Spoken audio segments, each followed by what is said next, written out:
Gálatas capítulo 2. Vamos a estar entrando a este capítulo, continuando con nuestro estudio de esta epístola. Y hoy día vamos a leer desde el versículo 1 al 14. Gálatas 2, versos 1 al 14. Dice así la palabra de Dios. Después, pasados 14 años, subí otra vez a Jerusalén con Bernabé, llevando también conmigo a Tito. Pero subí según una revelación, y para no correr o haber corrido en vano, expuse en privado a los que tenían cierta reputación el evangelio que predico entre los gentiles. Mas ni aun Tito, que estaba conmigo, con todo y ser griego, fue obligado a circuncidarse. Y esto a pesar de los falsos hermanos introducidos a escondidas, que entraban para espiar nuestra libertad que tenemos en Cristo Jesús, para reducirnos a esclavitud, a los cuales ni por un momento accedimos a someternos, para que la verdad del Evangelio permaneciese con vosotros. Pero de los que tenían reputación de ser algo, lo que hayan sido en otro tiempo, nada me importa, Dios no hace acepción de personas. A mí pues los de reputación nada nuevo me comunicaron, antes por el contrario, como vieron que me había sido encomendado el evangelio de la incircuncisión, como a Pedro el de la circuncisión, pues el que actuó en Pedro para el apostolado de la circuncisión, actuó también en mí para con los gentiles. Y reconociendo la gracia que me había sido dada, Jacobo, Cefas y Juan, que eran considerados como columnas, nos dieron a mí y a Bernabé la diestra en señal de compañerismo, para que nosotros fuésemos a los gentiles y ellos a la circuncisión. Solamente nos pidieron que nos acordásemos de los pobres, lo cual también procuré con diligencia hacer. Pero cuando Pedro vino a Antioquía, le resistí cara a cara porque era de condenar. Pues antes que viniesen algunos de parte de Jacobo, comía con los gentiles, pero después que vinieron se retraía y se apartaba porque tenía miedo de los de la circuncisión. Y en su simulación participaban también los otros judíos, de tal manera que aún Bernabé fue también arrastrado por la hipocresía de ellos.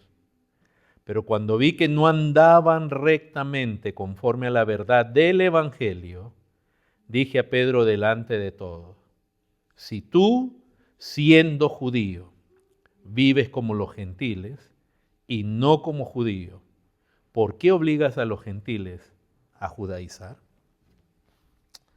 Tremendo este pasaje, hermanos. En esta porción, el apóstol Pablo nos está narrando el final de la historia de su conversión, su discipulado, llamémosle así, su formación ministerial, y va a llegar aquí a este capítulo, a esta porción del capítulo 2, a hablarnos aún de su reconocimiento en el ministerio, en el apostolado por otros apóstoles, ¿no? Ya el pastor Escobar tuvo a bien compartirles la historia de la conversión de Saulo y cómo Dios fue revelándose a su vida, cómo Cristo se le apareció a él, le dio el evangelio, y ahora de nuevo está culminando esta historia, esta porción donde en cuanto al reconocimiento debemos resaltar, hermanos, que Pablo no fue ordenado por Pedro, por Jacobo o Juan. Él fue reconocido por ellos. Reconocieron que el mismo que le había dado el evangelio a Pedro, a Juan, se lo había dado a él. Es lo que dice en el verso 7, dice: antes por el contrario, como me había sido encomendado el evangelio de la incircuncisión, como a Pedro el de la circuncisión, dice, pues el que actuó en Pedro, estas palabras son importantes, para el apostolado de la circuncisión, actuó en mí para con los gentiles. Pedro fue establecido por Cristo mismo. así como Juan, Jacobo y Pablo, a pesar que él no fue uno de los discípulos mientras el Señor estuvo en vida. Luego de su resurrección, el Señor se le aparece en el camino a Damasco y Él lo va a establecer a Él como apóstol. Hermanos, es muy importante de nuevo que notemos que el evangelio verdadero, el evangelio bíblico, es apostólico. Y como hemos enfatizado muchas veces, pero de los apóstoles originados, establecidos por Cristo mismo. Reitero, aquí no es que los apóstoles ordenaron a Pedro, sino que reconocieron quién le había dado el evangelio. Él llega a donde ellos a exponer el evangelio que él estaba predicando entre los gentiles. Y ellos reconocen que es el evangelio de Cristo. Y reconocen quién se lo había dado, así como a Pedro.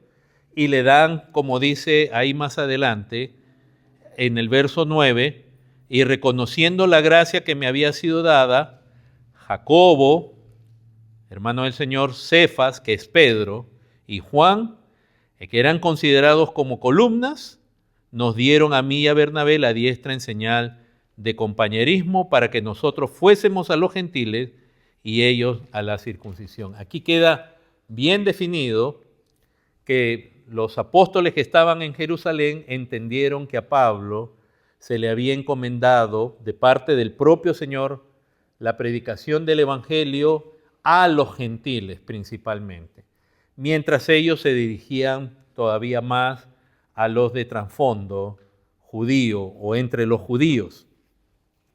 Esto no quiere decir que Pablo exclusivamente le habló a gentiles, pero su ministerio fue en las naciones gentiles, pero él iba primero donde los judíos y también iba donde los gentiles. Del mismo modo, esto no significa que Pedro y Juan solo exclusivamente le hablaban a judíos, sino como que su objetivo primario o principal eran los judíos, pero ellos también le administraban el evangelio a los gentiles. Recuerden que en el capítulo 1, Pablo dice en el verso 1, Pablo apóstol, no de hombres ni por hombre. Él no fue ordenado por hombres, sino por Jesucristo y por Dios el Padre que lo resucitó de los muertos. ¿Ok?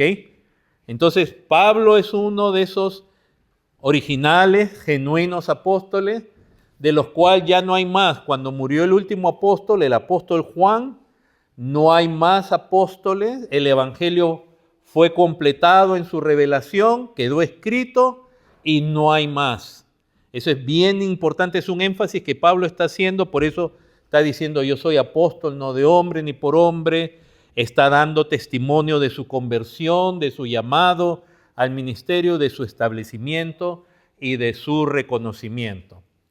Cualquier persona que hoy día aparezca como un apóstol, que ya no existen más apóstoles, desde ya cuando alguien aparece como un apóstol hay que tener ya cuidado, pero sobre todo al contrastar la predicación de ellos con la predicación de Pablo, de Pedro, de Juan, que la tenemos en las Escrituras, y principalmente la predicación de nuestro propio Señor Jesucristo, entendiendo que el Señor Jesucristo efectuó su ministerio y su predicación hasta que fue crucificado. Me refiero, luego le habló 40 días más a sus apóstoles, ¿no? Y a los que él había llamado. Pero entonces debemos entender que el Evangelio acaba de ser, digamos, revelado, aclarado, explicado por el Señor usando a esos apóstoles. Ya no hay más apóstoles de ese tipo. Y reitero, como siempre decimos, pero si alguien se hace llamar apóstol en el sentido de que ha fundado muchas iglesias, no tengo problema con eso. O que predica en distintas regiones, no tengo problema. Yo prefería usar la expresión pastor misionero, cualquier otra expresión, pero no importa. Pero si alguien viene supuestamente trayendo una revelación especial o una representación especial de Cristo, el tal es mentiroso, el tal miente.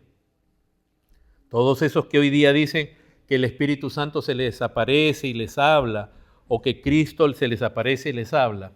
No hay tal cosa. Y no es que Cristo no se le pueda aparecer a alguien, yo no dudo de eso, o que alguien pueda en algún momento escuchar una voz audible, es posible, es una muy peculiar excepción, pero a Dios yo no le puedo poner límites en ese aspecto, pero Dios no va a establecer jamás a alguien que le añada las palabras que ya están escritas. Claramente en Apocalipsis termina habiendo una prevención acompañada de maldición para aquellos que le añadan o le quiten a esas últimas palabras que Dios nos habla por medio del apóstol Juan. Entonces, no hay apóstol, ¿ok? Pero Pablo, aparte de narrarnos de nuevo el final de la historia de su conversión, discipulado, formación espiritual y reconocimiento apostólico por parte de Pedro, Jacobo y Juan, que a propósito, puesto que hoy día hay un fervor apologético en el catolicismo romano, fíjense que nunca ni Pablo ni nadie reconoció a Pedro en la iglesia primitiva como un papa. Hasta aquí está mencionando él a Jacobo, Juan, Pedro, y a Pedro ya no le llama ni siquiera Pedro, le llama Cefas, y Juan como 3 columnas.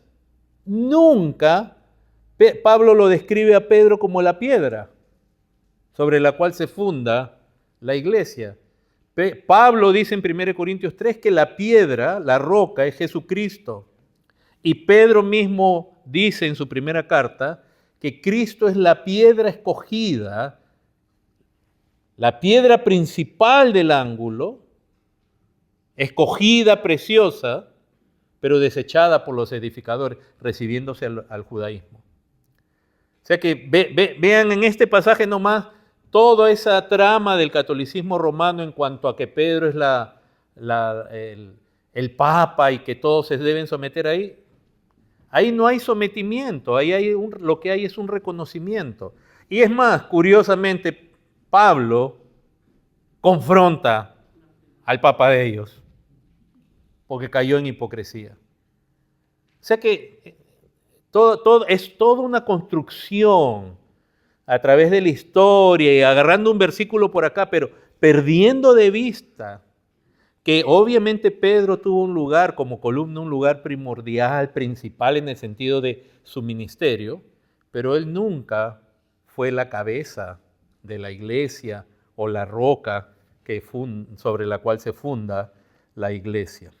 Pero ese no es el punto del pasaje, esto es solo una mención. El punto del pasaje tiene que ver que cuando Pablo es reconocido, primeramente cuando es reconocido en el ministerio, algo que vemos en este pasaje es que Pablo llega a Jerusalén, como dice el verso 1, con Bernabé y lleva también a Tito. Y dice en el verso 2 que él expuso en privado a los que tenían cierta reputación, obviamente los apóstoles, el evangelio que predico entre los gentiles. Miren, ¿ah? Y entonces cuando él expone el evangelio,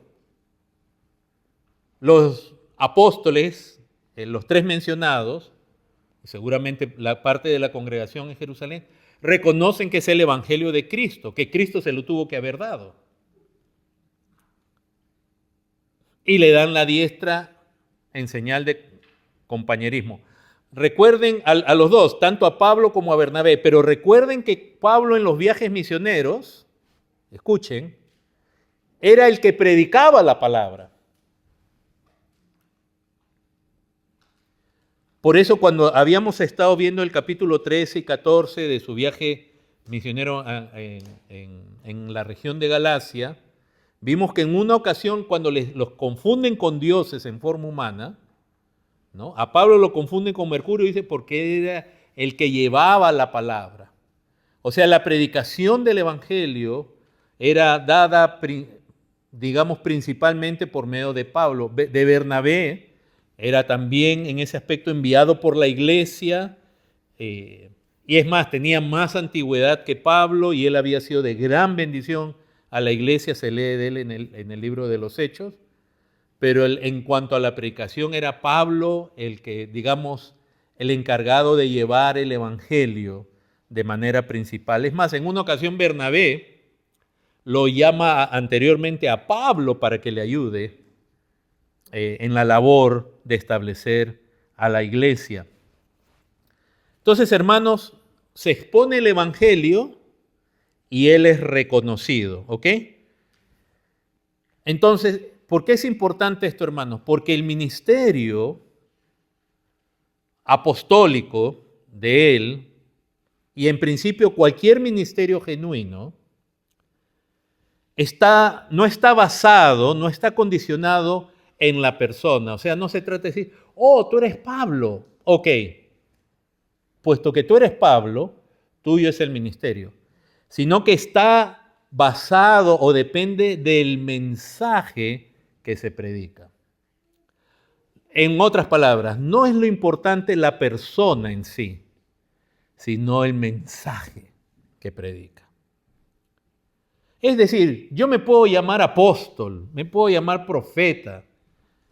Si el mensaje que predico no es el mensaje de Dios, de las Escrituras, no es el evangelio conforme a las Escrituras, y si es un evangelio cambiado, aunque yo me llame superapóstol, soy nada.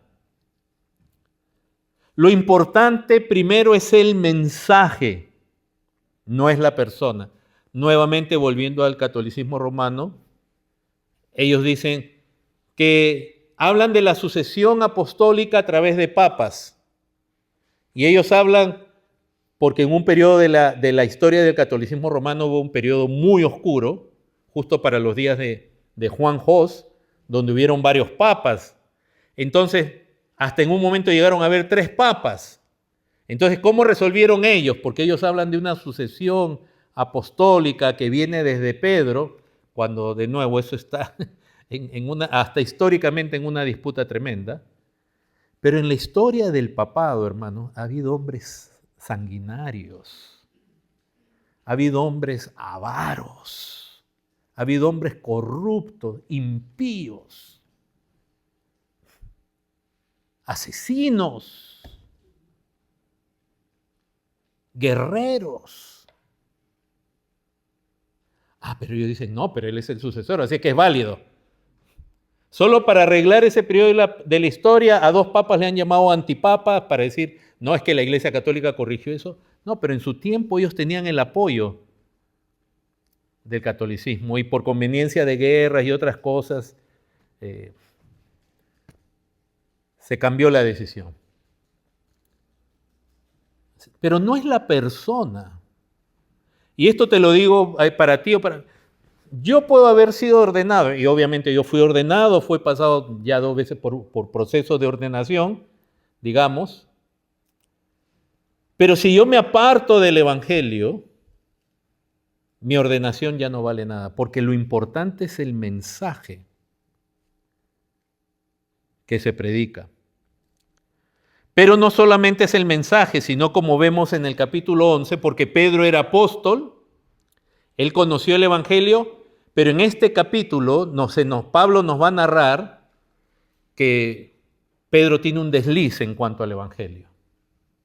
Y entonces, ¿qué pasa con Pedro? Su conducta también se afecta. O sea, no es solamente el mensaje, sino también la conducta. Se examina a la persona y la persona sigue calificada para el ministerio si su mensaje realmente es el evangelio bíblico y si su conducta es conforme al evangelio. Y si no, tiene que ser reprendido. Este principio lo vemos, por ejemplo, en el principio de ordenación de ancianos, de pastores de la iglesia, en 1 de Timoteo capítulo 3, se ve que se examina la vida. Si alguno desea obispado, buena obra desea. Está bien que alguien sienta llamado al ministerio, pero es necesario que sea examinado, es necesario que el obispo, dice, sea, y se habla de su vida y también de su doctrina. Tiene que ser alguien que haya sido instruido, que conozca el evangelio y que predique el evangelio. Entonces, hermanos, cuando alguien venga con un gran nombre de apóstol, no, lo importante es su conducta y el evangelio que predican. Entonces, cuando usted ve esos grandes apóstoles que hay hoy en día en la televisión cristiana y ve que viven en divorcio, viven en una vida superflua de inmoralidad, de mundanalidad, de lujos, es una vida que no va de acuerdo con el evangelio que ellos predican. Tú puedes ver claramente cómo hacen presa de los llamados creyentes para enriquecerse, para agarrar fama. Dicen cosas que son no solamente ajenas al evangelio, son opuestas al evangelio. No les tengas temor. No te inclines delante de ellos. Aunque te diga que viene de parte de Jehová, no, Señor, su conducta. Y estos se divorcian y cometen atrocidades, manejan mal el dinero, hacen tantas cosas y siguen diciendo soy un apóstol, soy un profeta de Dios. A nosotros a veces nos da risa, pero ese hombre que dice que Dios le dio una visión y tenía que construir un depósito grande porque Dios se lo va a llenar de Lamborghinis, de Ferraris. El lucro. Es que un falso ministro del Evangelio, hermano, se nota de nuevo en su vida y en su predicación. En su manera de hablar, en todas sus palabras, no van conforme a las Escrituras, no van conforme al Evangelio de Cristo. Si ustedes me acompañan por un ratito en 2 a Timoteo capítulo 2, se habla de dos personas, de Himeneo y de Fileto. En el verso 16 del capítulo 2 dice: evita profanas y vanas palabrerías porque conducirán más y más a la impiedad. Y su palabra carcomerá como gangrena, de los cuales son Himeneo y Fileto. Ahora miren el verso 18, que se desviaron de la verdad, diciendo que la resurrección ya se efectuó y trastornan la fe de algunos. Si tú te desvías de la verdad, aunque hayas sido un ministro, ya no eres útil al evangelio. Al contrario, estás siendo un instrumento de deshonra. Y Pablo dice, tengan cuidado con ellos.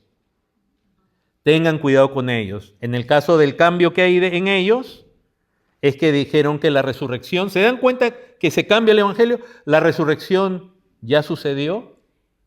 Y entonces, ¿qué? La resurrección ya aconteció y estaba Pablo, estaban el resto de los apóstoles, los que sobrevivían en ese tiempo, y estaba la iglesia y ya había habido la resurrección.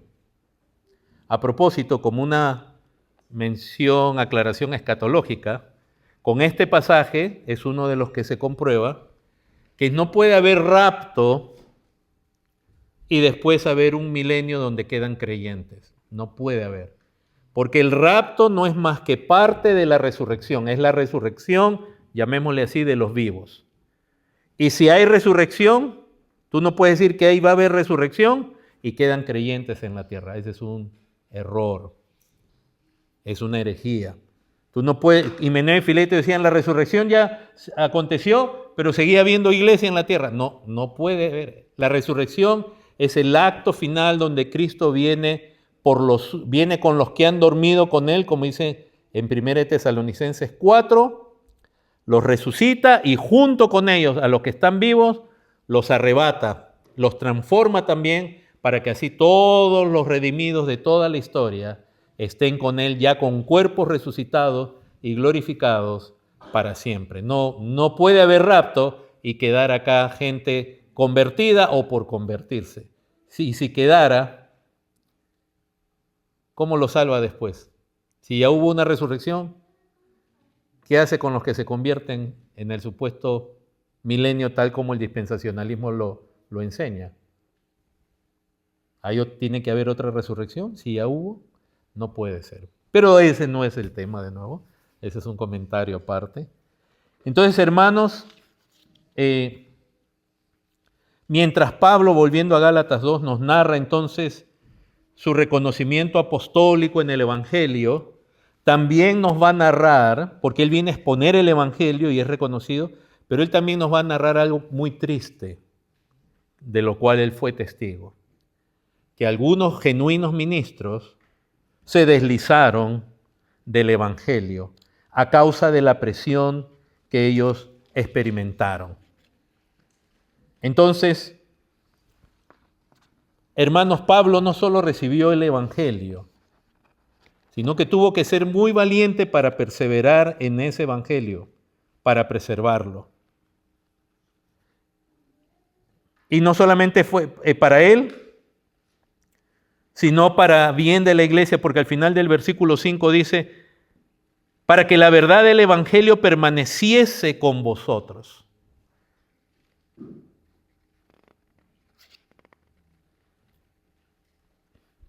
Hermanos, permanecer en el Evangelio, tiene uno que saber que van a haber tentaciones, presiones, para abandonar el Evangelio tal cual está en las Escrituras y agarrar otras doctrinas de moda, llamativas, etc.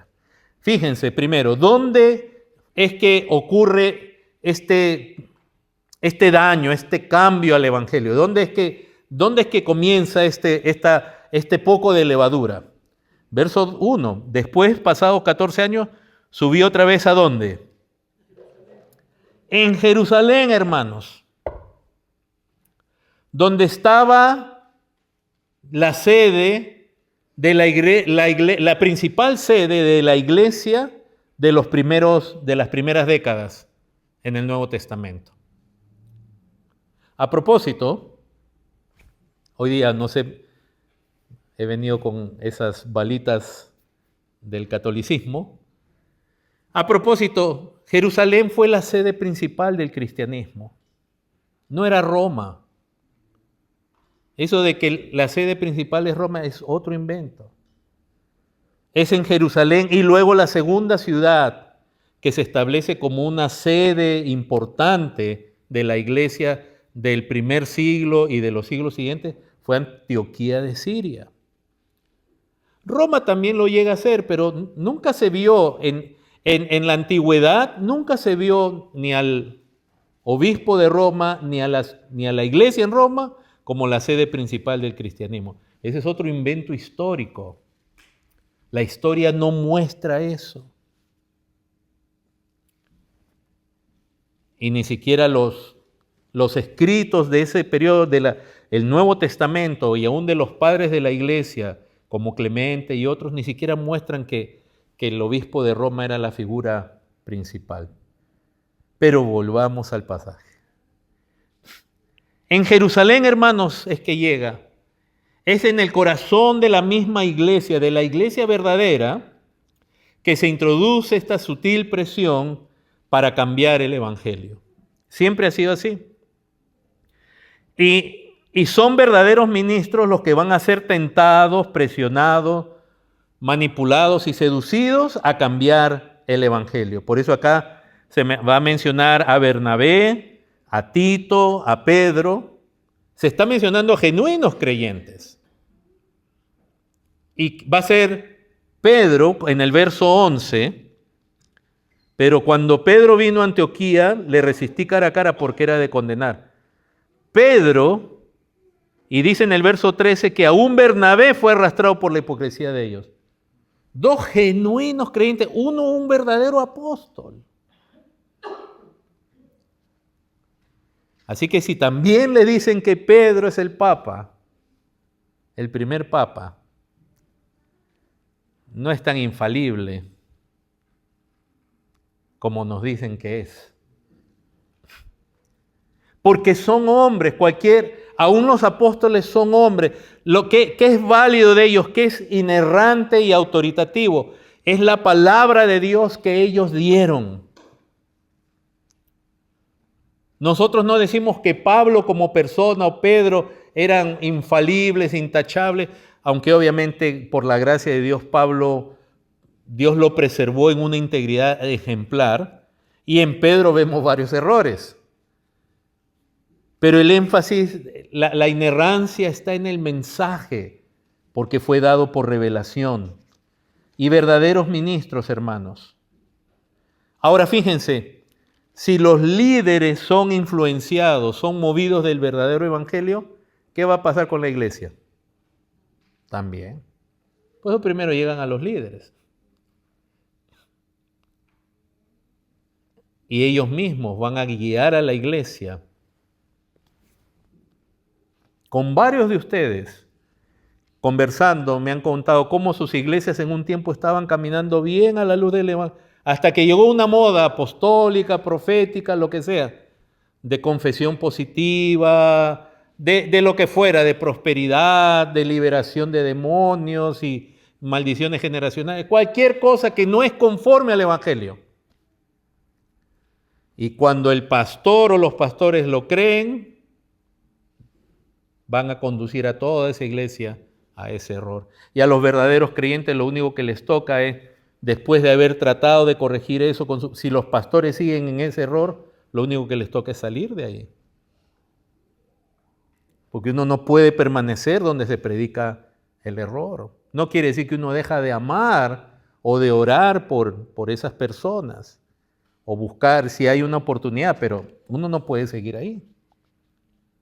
Entonces, si los líderes son influenciados, por eso es que Pablo les decía en el verso 5, a los cuales ni por un momento accedimos a someternos, estoy leyendo de nuevo el verso 5, para que la verdad del evangelio permaneciese con vosotros. Si nosotros nos sometemos, también eso a ustedes les va a afectar. Hermanos, los que el tema en Galacia, el error del evangelio que se introduce, tiene que ver con los judaizantes, doctrinas judaicas. ¿Ok?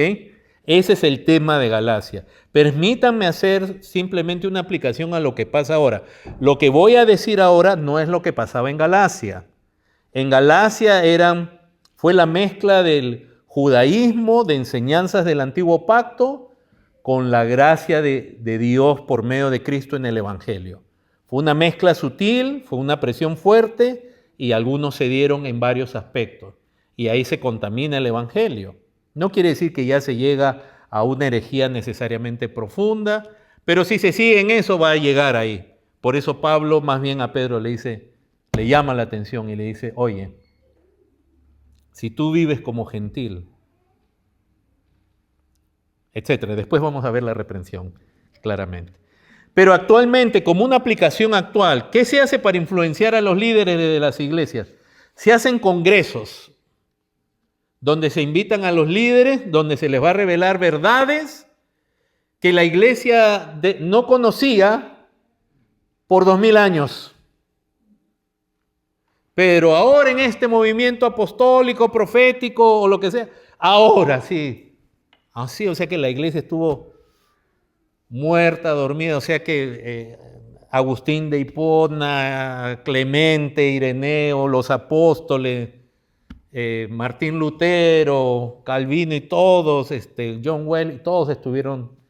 Y qué dichoso que ahora esa persona sí nos trae una verdad que es desconocida era desconocida por la iglesia. Cuando alguien trae algo nuevo,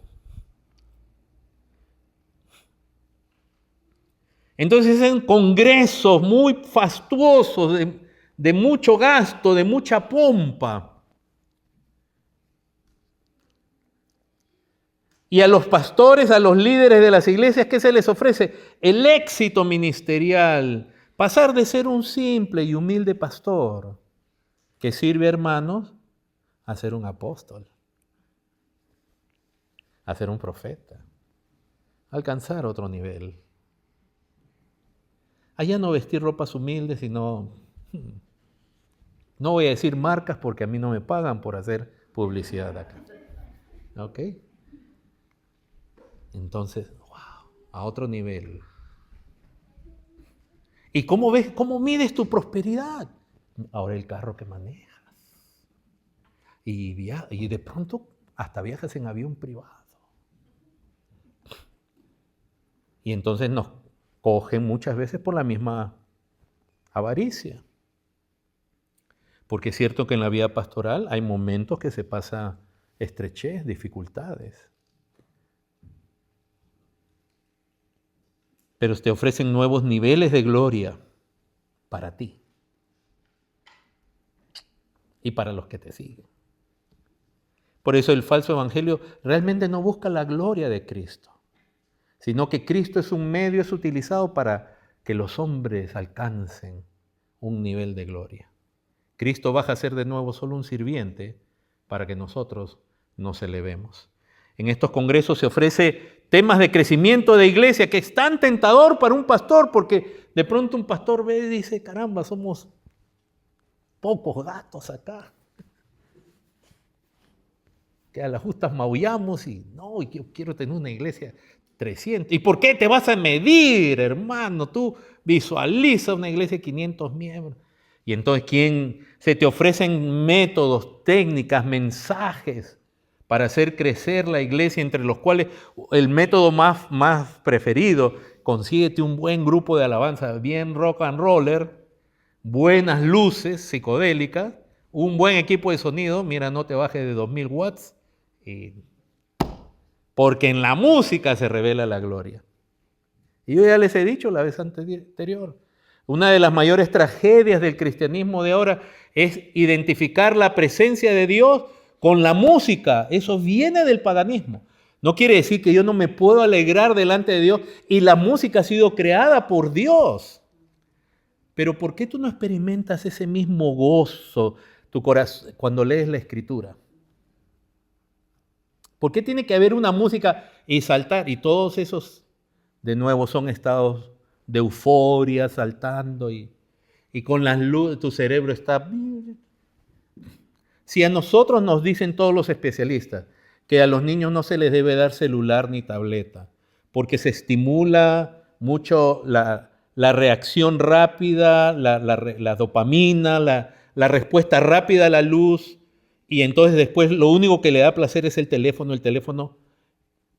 y nosotros los grandotes en los cultos estamos, ni se ve, y es lo mismo.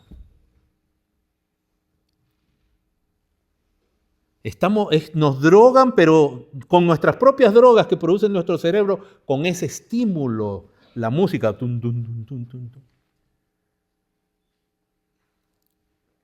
O con manipulación de emociones, con esos soniditos largos, que si uno se queda mucho rato ahí, uno se va a dormir. Esa es la técnica principal para que la gente se sienta cómoda y diga, wow, la iglesia se parece a la disco que yo voy. Entonces realmente no es tan más fea la iglesia. Y como no me hablan de arrepentimiento, no me hablan de consagración, de santidad, ahí voy. Les ofrecen a los líderes apoyo financiero y a los que resistan, ¿cómo se les comienza a llamar? Anticuados, retrógrados. La palabra más usada es, no, es que esos son tradicionales, son anticuados. Estos se han quedado atrás. De una manera como se ejerce una presión para que la gente se abra a algo nuevo porque dice, ese es tradicionalista. O sea, como que estuviera apegado a algo antiguo porque está pegado. Pero hermanos, el Evangelio es el mismo hoy y siempre.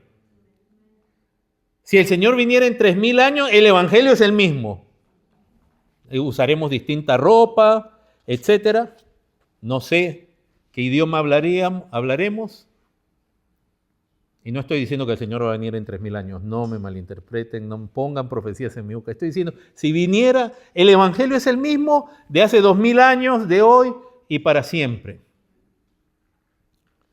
Y eso que nos dice, hermanos, lo segundo, que el tiempo va a poner a prueba nuestra permanencia en el Evangelio.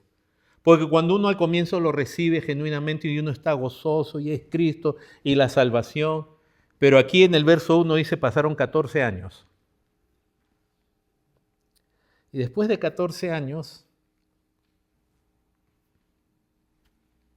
A veces la gente se aburre y quieren cosas nuevas. Pero debemos nosotros permanecer en el Evangelio, hermanos, a pesar del tiempo, creciendo en el Evangelio, profundizando en el Evangelio, predicando el Evangelio. Primera de Pedro 1:25 nos dice que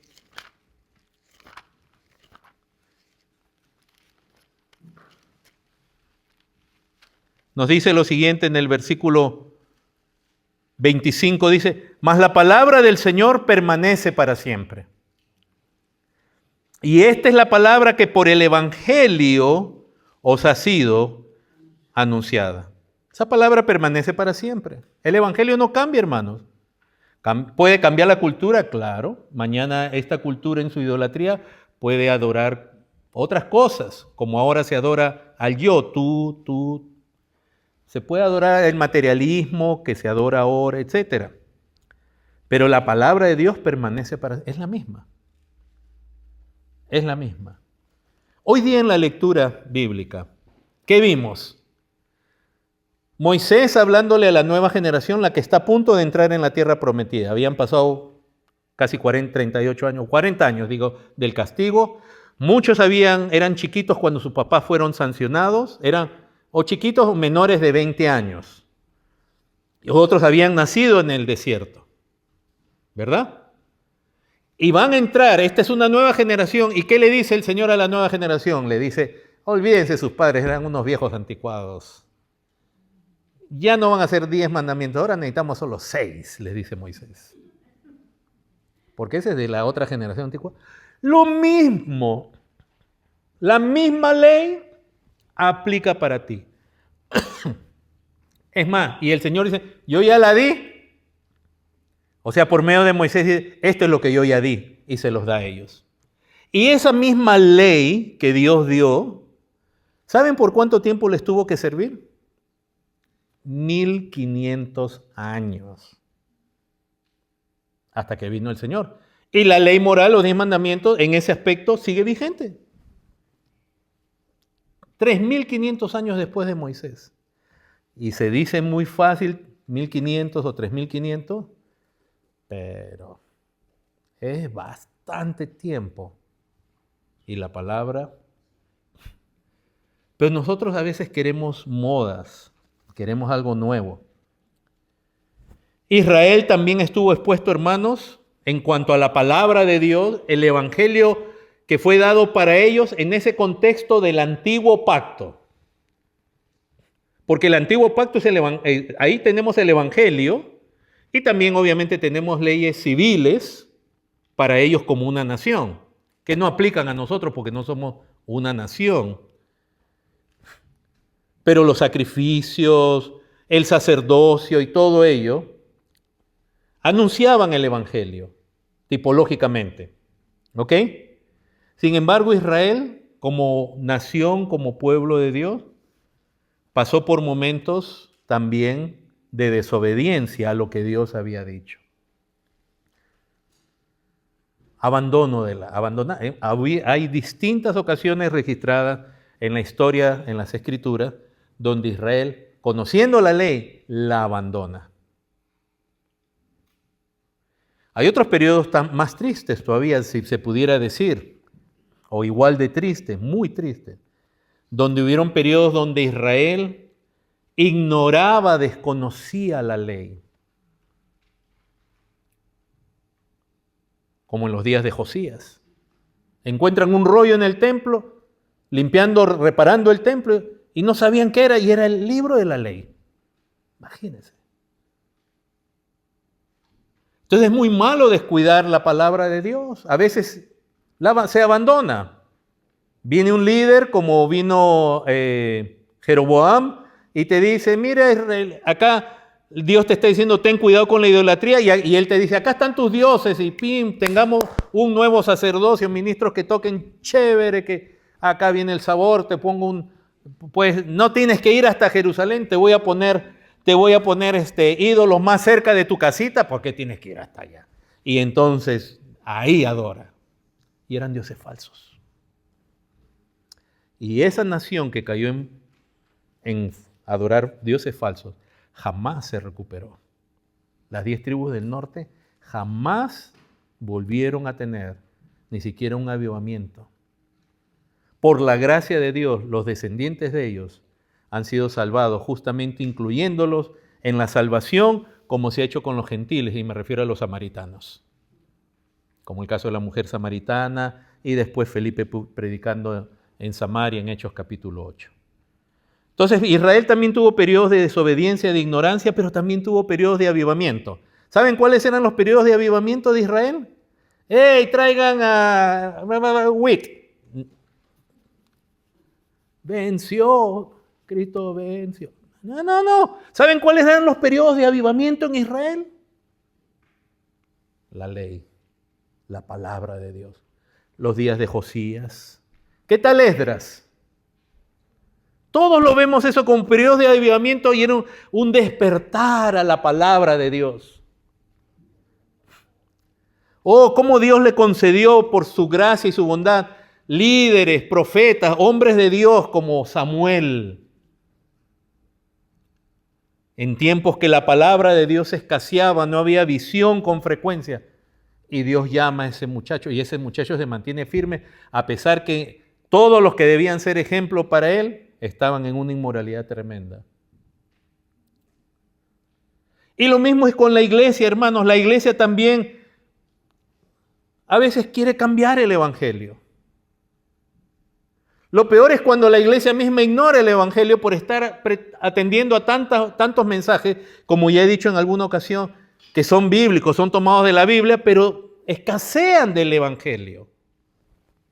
Y muchas veces se vuelven simplemente mensajes moralistas, haz esto, no hagas lo otro, o mensajes motivacionales. Pero carecen del evangelio de Dios que nos habla de quién es Dios, de la condición nuestra y de la gloriosa obra de salvación que Él ha hecho en Cristo. Hoy día hay muchas prédicas que no dudo que sean bíblicas, pero no hay el evangelio, no huele el evangelio ahí. Y si una prédica bíblica, decíamos, si está desconectada del evangelio, perdió la esencia. Si se está desconectada del evangelio de Cristo, es simplemente una prédica moral, donde lo más probable es que tú tengas que hacer esto, tú tienes que hacer esto, tú tienes que dedicarle más tiempo al Señor, y tú tienes que hacer esto, y ayunar más, y orar más, y servir más, y dar más ofrendas, y hacer esto. Y no es que eso no sea bíblico en algunas de las cosas que he mencionado. El problema es que todo es tú, y tú, y tú, y tú, y poco se habla de Cristo. La iglesia hoy en día está llena, hermanos, de canciones, de grupos de música, que encontrar el evangelio en esas canciones es bien difícil. Y a veces no existe. Canciones que cantamos en la escuela dominical, una vez hicimos un pequeño ejercicio con una canción. Yo les puedo decir cantidad de canciones que pueden ser bíblicas porque son tomadas, que ojalá fueran por lo menos bíblicas, pero que carecen del evangelio. Y esa es la superioridad en contenido de muchos himnos que fueron escritos en un periodo de un despertar de Dios comparado con canciones contemporáneas. Pero siempre digo, hay canciones contemporáneas buenas con el evangelio, pero no es lo que prevalece en la iglesia. Nos gusta más el sabor que realmente el contenido de lo que comemos. Hermanos, desde que hemos recibido el evangelio somos llamados a crecer en él, en el entendimiento de él, en la doctrina, en las verdades gloriosas.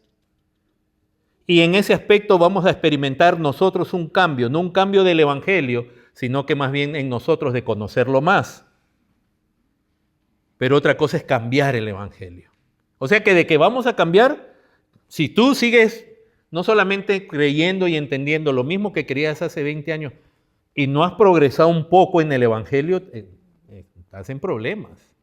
Ya debieras ser maestro en el evangelio. Pero crecer, eso no significa cambiar el Evangelio.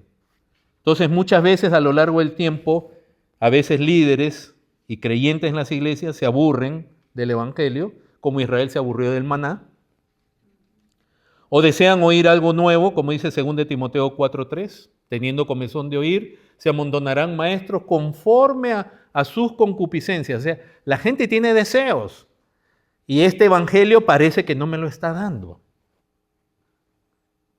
Este Evangelio me dice, confía en Cristo, Él dio su vida por ti. Pero yo no sé si seguir confiando y esperando. Yo quiero esto now.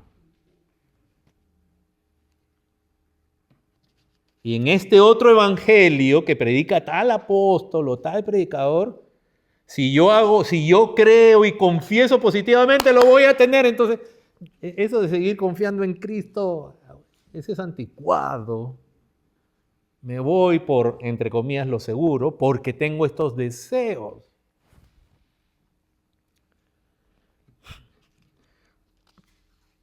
Algunos van a cuestionar su fe y yo creo que es normal que uno tenga crisis de fe, donde uno dice, lo que estoy creyendo es correcto en algún momento, algo escuchó uno a alguien, pero hay gente que dice, prefiero cambiar el Evangelio.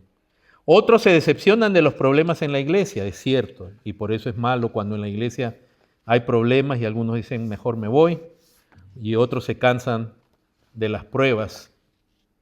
Pero sobre todo, hermanos, la mayor razón por la cual la iglesia, los creyentes, tú y yo, nos vamos a ver presionados a abandonar o a cambiar ligeramente, entre comillas, el Evangelio, es por la presión cultural y la aceptación que queremos tener de la gente. Sea familia y, como digo, la cultura. Todo este movimiento emergente que ha empezado acá en Estados Unidos, ¿cuál es el propósito del movimiento emergente? Que el mundo decía, la iglesia es muy anticuada. Mira sus edificios, lo mismo de hace cientos de años. Entonces vamos a hacer locales que no parezcan iglesias, vamos a hacer que parezcan discos. Vamos a quitar esos nombres religiosos, ya no nos llamemos Iglesia del Redentor, llamémonos, ay Señor,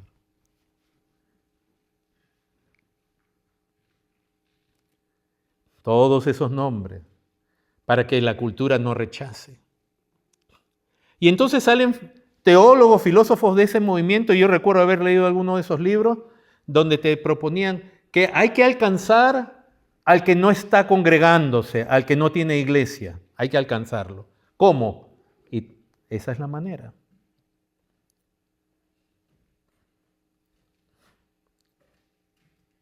Y el culto, ya la parte principal tiene que ser la música, no la predicación, la vestimenta.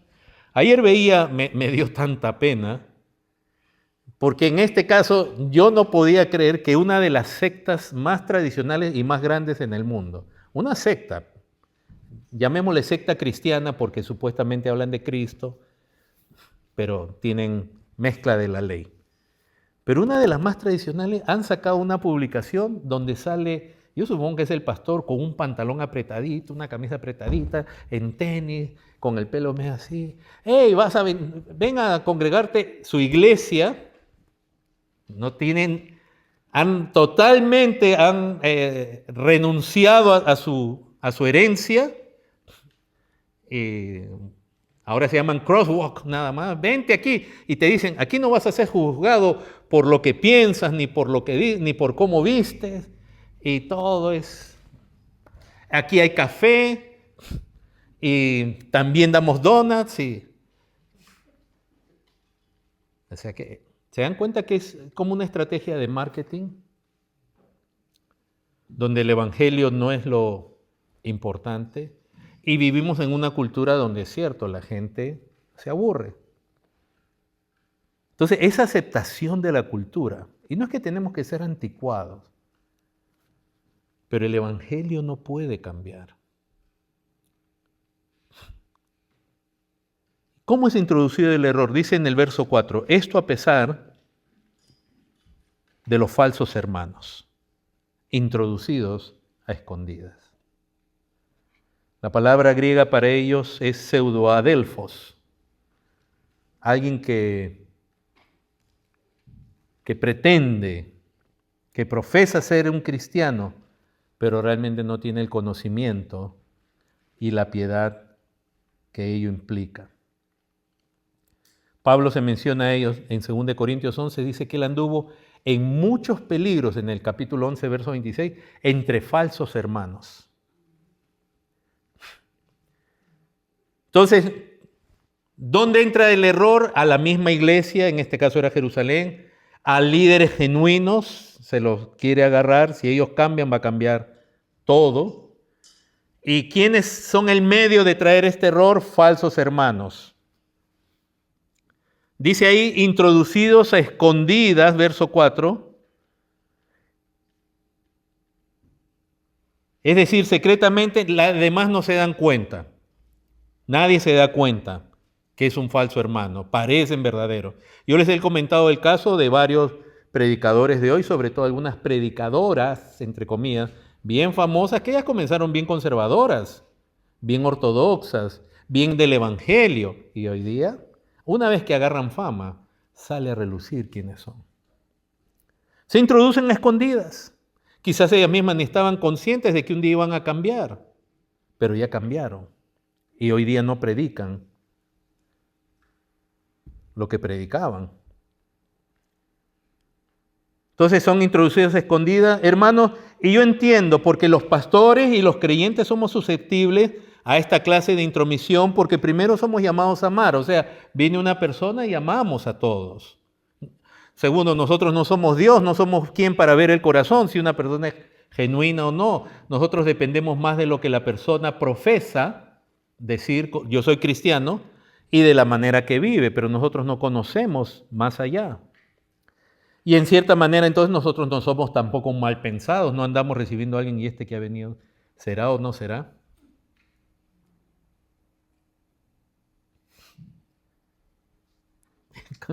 Como hacía un hermano, yo sé que ya ni la hermana Clarita van a recordar que decía que cada vez que entraba alguien al local de la iglesia, él se paraba afuera como ujier para que entraba, y cuando apenas pasaba alguien, dice que él ponía el pie. Si la persona hacía así, es que tenía cola y había que...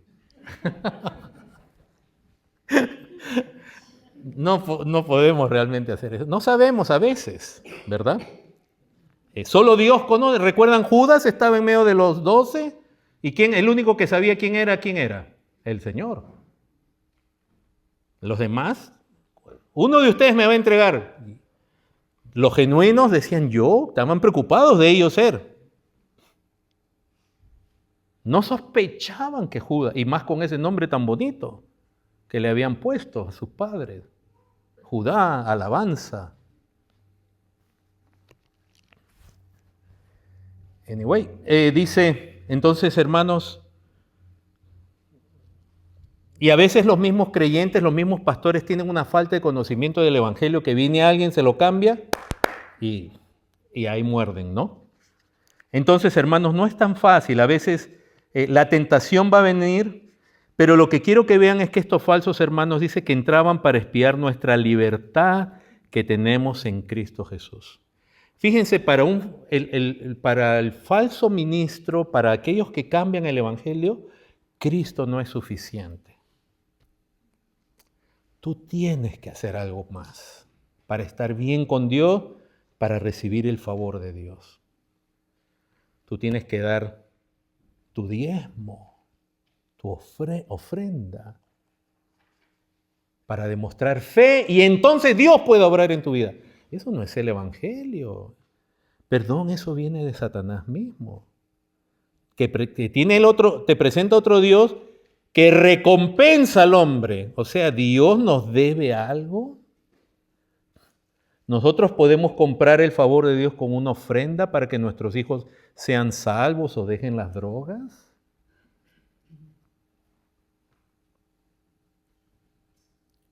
O tú tienes que activar tu fe, porque tu fe es la que mueve a Dios.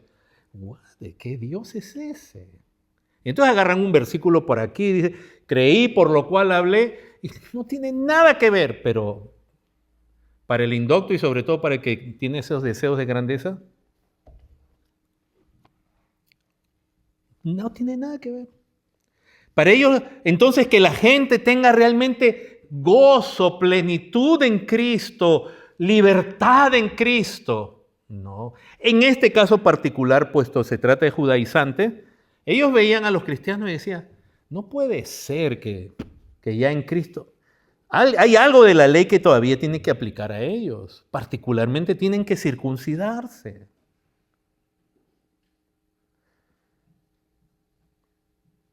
Tito fue presionado para circuncidarse. Fue obligado a circuncidarse. No, el texto no necesariamente puede concluir en que sí fue circuncidado. De pronto sí, yo digo ojalá que no, pero Pablo estaba ahí para resistir. Por eso dice, por el texto y el contexto del mismo capítulo, yo creo que no llegó a ser circuncidado. Pero lo cual dice, fue obligado, o sea, como diciendo, se tiene que circuncidarse. Siempre para el falso ministro, Cristo no es glorioso y suficiente. Siempre hay algo más. Para los judaizantes, porque hoy día hay todavía judaizantes, tienen que volver a atar a los creyentes en Cristo que ya son nuevas criaturas, ya son hijos, ya son redimidos, tienen que atarlos a la ley del antiguo pacto, de alguna manera. Es como que en la mente de ellos, siempre en el falso evangelio, Dios y Cristo es hecho menos y el hombre tiene que ser más. Tiene que haber méritos nuestros. No, es imposible que Cristo lo haya hecho todo. Tienes que cumplir ordenanzas o sacramentos. Y por eso debemos examinar siempre el mensaje de los que nos visitan, de los que escuchamos. Como dice en Apocalipsis 2, verso 2, la iglesia de Éfeso, has probado los que dicen ser apóstoles y no lo son, y los has hallado mentirosos. O sea, se puede decir que estos que introducen el error son miembros de iglesias, pero no entienden bien el evangelio. Y no están contentos con el evangelio. Algo acá no cocina. Algo tiene que depender de tu ayuno, tiene que depender, no puede ser. O sea, cosas que aún son bíblicas y que son parte de la vida cristiana para enriquecerla, son como una condición para recibir de Dios. Esta gente descubre verdades no entendidas antes en las Escrituras y particularmente de los judaizantes no entienden bien los pactos y el uso de la ley. Es lo que Pablo le dice a Timoteo en su primera carta, porque habían quienes usan mal la ley, les dice, y que él lo estaba dejando ahí para arreglar eso, los que estaban usando la ley, pero la estaban usando mal. Es terrible, es mortal, hermanos, cuando no se entiende que el nuevo pacto reemplazó al antiguo. No que lo abrogó, lo desapareció. El nuevo pacto, en él se cumple todo lo anunciado por Dios en el antiguo pacto y sus ordenanzas sacramentales, sacerdotales y de fiesta, luna nueva y día de reposo, ya no están porque en Cristo todo ello ha sido cumplido.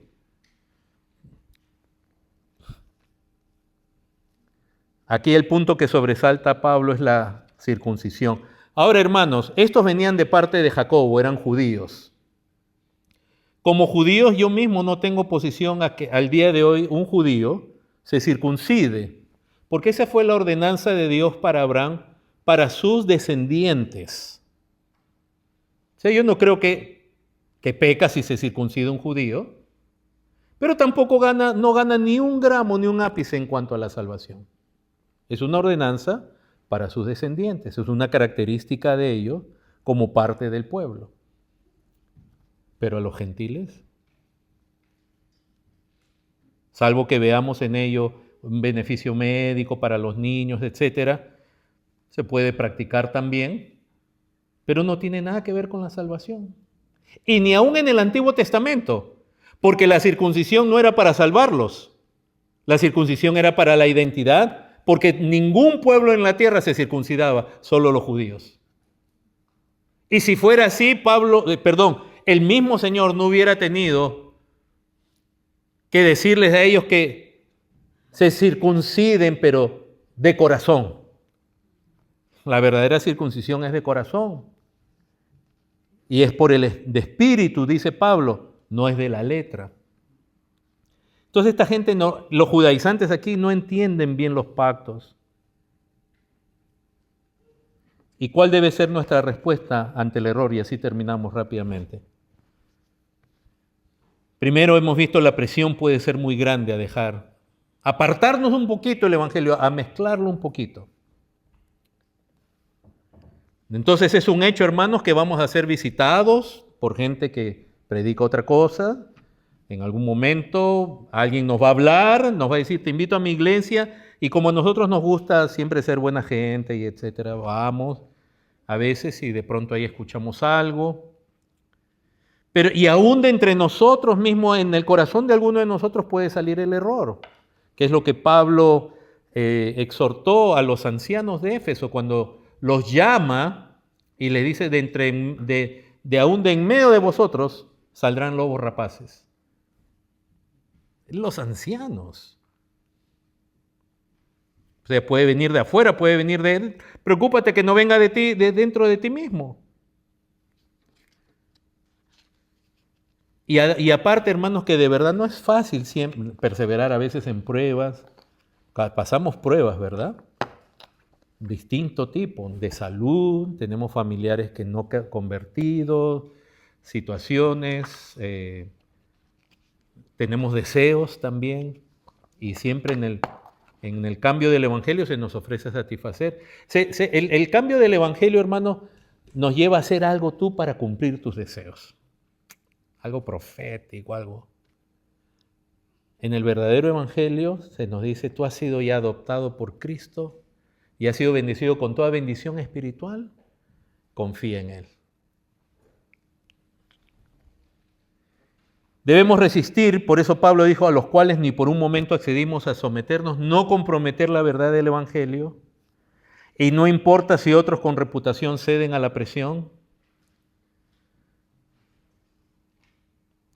Y cuando alguien cambia, debemos buscar la oportunidad de decirle, oye, has cambiado el Evangelio, como hizo Pablo con Pedro. En algunos casos, es necesario la confrontación pública. Hermanos, hoy en día, y esto no va a quedar acá, pero hoy en día se ha hecho normal entre los llamados creyentes, puesto que vivimos en tal gracia, la mala interpretación de la gracia, que se ha convertido en un libertinaje, que la satisfacción de deseos carnales es normal, y alguien que hable en contra de eso es un retrógrado, tradicionalista, fariseo. Pero a nosotros nos gusta la pachanga, vivir así, así. Entonces con un lado de nuestra boca hablamos de Cristo, pero después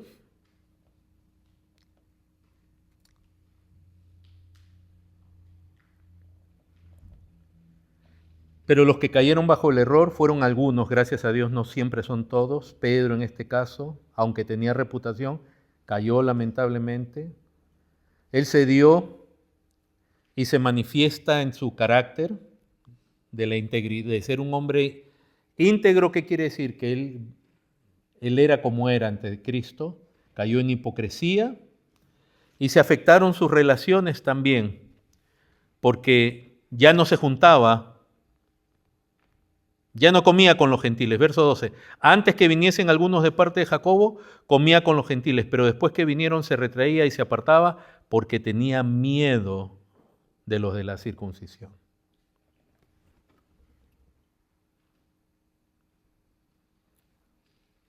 Sí, el falso evangelio daña la integridad, el carácter, las relaciones.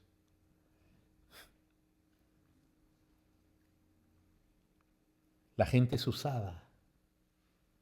La gente realmente ya no es amada. Todos esos apóstoles y profetas que ustedes ven que se han multiplicado como langostas por todos lados, ¿ustedes creen que ellos aman a la gente? Ellos usan a la gente para su propia gloria y beneficio. Los usan sin ningún temor, no tienen un gramo ni siquiera de conciencia. Uno de esos grandes, famosos, aquí en Estados Unidos, Benny Hinn, yo lo vi cuando él pedía una ofrenda a Dios de $1,000.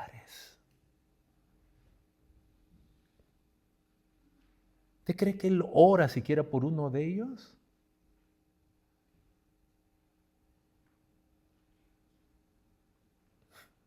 Porque en el falso evangelio tú comienzas a volverte el centro. En el verdadero evangelio, Cristo se hizo pobre para enriquecernos. Cristo murió para darnos vida. Cristo dio su vida por nosotros. En el falso evangelio, no. Entonces tuvieron temor a la crítica, al rechazo, la desaprobación. ¿Cómo vas a tener miedo de la desaprobación de aquellos que no entienden el evangelio? ¿Qué te pasa, Pedro?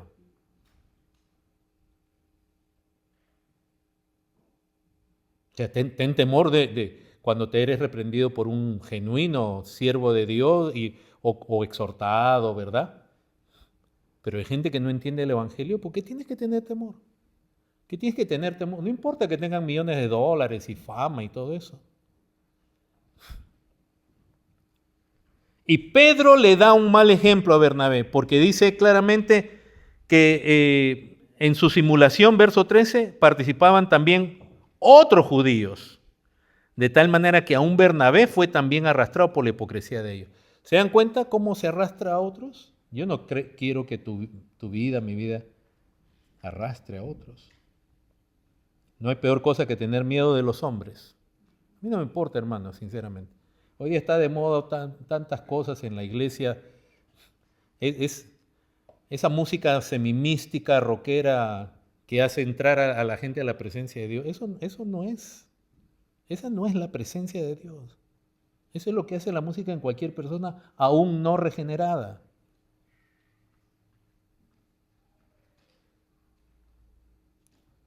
Y que ahora tú puedas bailar y mostrar tus pasos de lo que quieras, pero